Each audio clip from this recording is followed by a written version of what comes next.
Ekoizpen eta kontsumo arduratsua. Gaur egun daramagun bizimodu kontsumista produktu informatikoen aldetik eutsiezina da. Bideo honen bidez egoera larri hau ikusarazi nahi dizuegu. Horretarako bildu ditugun hainbat datu ikusiko ditugu. Adibidez, Espainian populazioaren 2/5 urtean behin baino gehiagotan aldatzen dute segapotoz. Gainera, 20 milioi segapoto botatzen dira urtero zaramara. Kontsumo aldetik datu larriak dira, baina okerragoak izan daitezke poluzio eta osasunaren ikuspuntutik.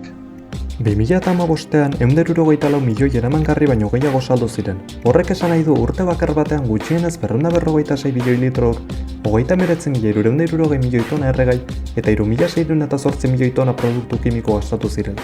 Honetaz gain, gure ordenagailuek zenbait produktu toxiko dituzte.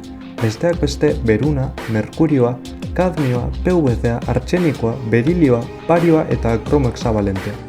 Ikus daitekenez, datu hauek oso larriak dira, eta momentuan ikustezinak diruditen arren, etorkizunean kalte larriak eragingo dituzte.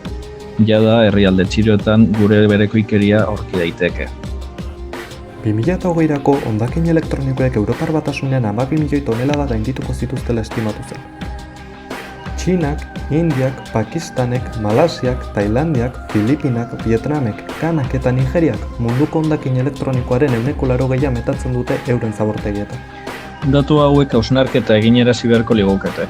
Azken finean, berotegi efektuko gasin isuriak berdinduta geratzeko, zure ordenagailua 33 eta 89 urtean erabili beharko zenuke, aldatu aurretik.